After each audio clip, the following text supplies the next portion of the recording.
They were the ones mounting the comeback. Carlos can rub off on Photon. They need a lot of that. Nahulugan na naman sila ng bola. Well, excited na ba ang lahat sa paparating na PBL Invitational Conference 2025? Magaganap na ngayong araw. At ating yung pag-uusapan ngayon. 6 na team sa magsasagupaan sa Invitational ay iisa-isahin natin.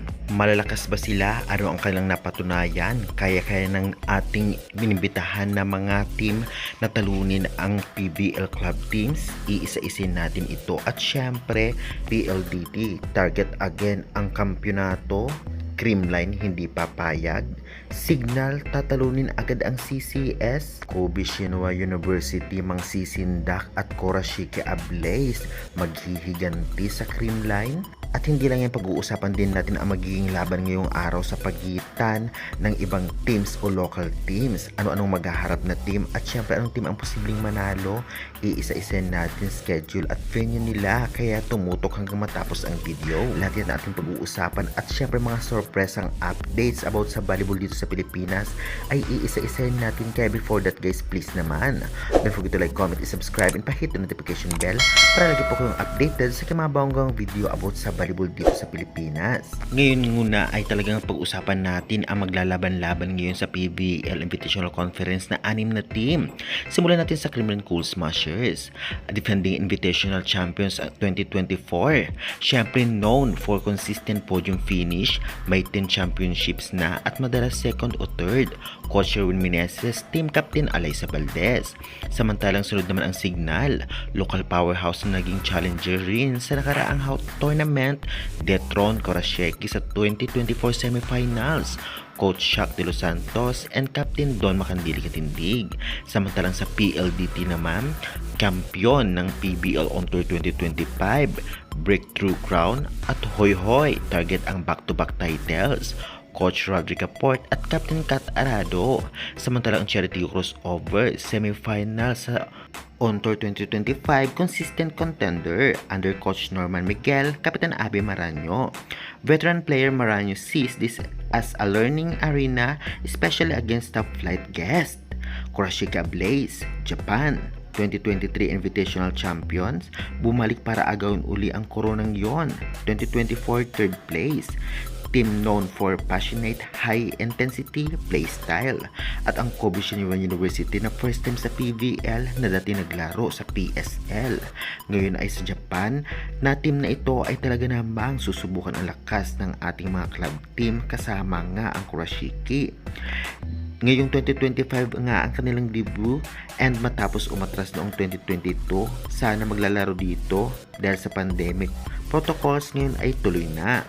Fresh, unpredictable, siguradong exciting ang panoorin. At alam naman natin lahat, naghalimaw ito sa PSL, tiyak hindi dapat magpakampante ngayon. Ang PBL teams, syempre, malakas pa rin ito kahit college level o college player pa lamang ang mga ito. Napatunayan na ito noon na talaga namang nakipagbakbakan pa ito at ipagsabayan sa ating national team. By the way, ang magiging format nga ngayon sa Invitational Conference 2025 ay ang single round robin. Lahat ay lalabanan. Top 2 teams papasok sa championship match sa August 31 sa Araneta Coliseum and may bronze medal match din bago yung finals, kaya good luck na lamang sa mga mananalo. Alam naman natin lahat na lumakas talaga ang mga team sa PBL as of now. Kung ikukumpara natin noon, ngayon ay talagang kaya nila makipagsabayan sa mga inimbitahang teams. Ngunit hindi dapat magpakampante dahil every year nga ay nag-i-improve rin ang mga players, kahit ang Kobe at kahit ang Kurashiki Ablaze na hindi basta-basta, depensa at opensa malalakas sila.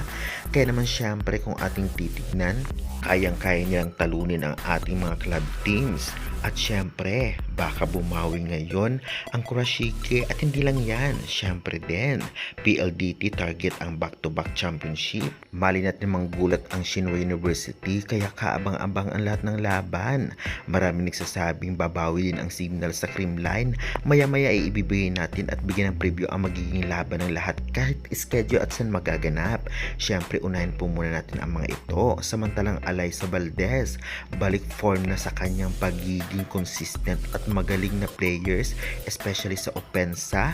Grabe, Ngayong invitational conference ay tiyak na matitignan natin o makikita natin ang talagang true form niya, lalong-lalo pa 100% na magaling na siya. At syempre, pinaghandaan niya rin para makabawi ngayon ang Creamline sa pagkatalo nila at hindi makapunta o makapasok ng finals. Tiyak na talagang maghahalimaw ito kasama na Alyssa Valdez, Michelle Gumabaw at malay natin maglaro na sina Tots Carlos at Gia. Kaya syempre, hindi natin alam ang mga magaganap. Samantalang si Gia confirm atang hindi pa makapaglalaro, lalong-lalo na pinabalik sila sa team ngunit sadyang hindi pa sila pwede maglaro. Ngunit sa mga susunod na laro kagaya ng Reinforced Conference ay pwede na daw maglaro kung sakaling pumirma siya ng kontrata sa CCS. Samantalang marami nag-aabang sa laro ngayon ng Kobe Shinwa University na first time sa PVL. Tiyak marami mag-aabang nito. Kung ating titignan ay talaga nag-stand out din sila noon sa PSL kahit mga veterans player ang kalaban nila. Tiyak syempre Japan system ang pag-uusapan kaya nila makapagsabayan dito sa ating mga PVL teams.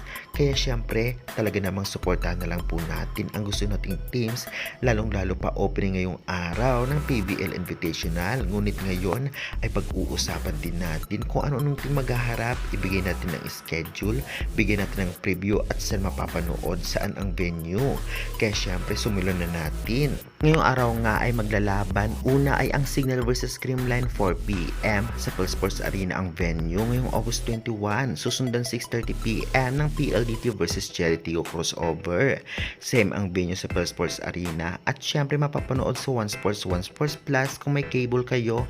Meron din po sa Signal apps at Pilipinas Live apps. Ngayon naman ay isa-isa natin at bigyan ng preview ang magiging laban. Well, ano-anong din kaya ang posibleng manalo at syempre kakayahan, kalakasan, kahinaan ng team. Umpisa natin sa first game. Signal versus Creamline. Well, kakatapos lamang ng PBL on tour at tinalo nga ng Creamline ang Signal sa loob ng 3 straight sets. Nakabawi sila dahil sa pagkatalo nila sa Signal 3 straight din ng nakaraang prelims. Well, magiging maganda ang laban na ito, lalong-lalo pa hindi mapredict kung talaga namang anong team ang posibleng manalo dahil pareho malakas ang dalawang team, Opensa, Depensa at Black Kings. Kaya nang syempre kaabang-abang ang laban na ito, lalong-lalo pa tiyak na Erica Santos versus Alyssa Valdez o Gemma Galanza kaya ang talagang maghaharap o di naman kayo magpasiklab si Michelle Gumabaw. Kaabang-abang ang mga setter na labanan sa pagitan ni Kayuna at ni Negrito. At abang na lang po natin kung ano nga bang team ang posibleng manalo sa first day o first game.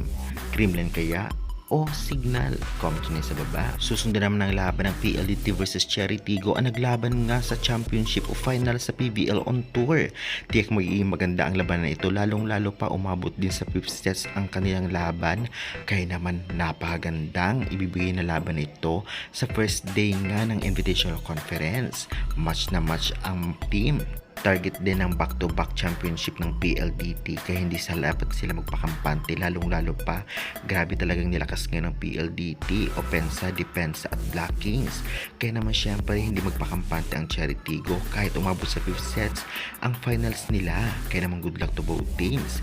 Kaya sa tingin ninyo anong team mananalo? Kaya na kaya ng Cherry, ang PLDT? Comment nyo na yan at huwag kalimutan mag-like and subscribe for more updates.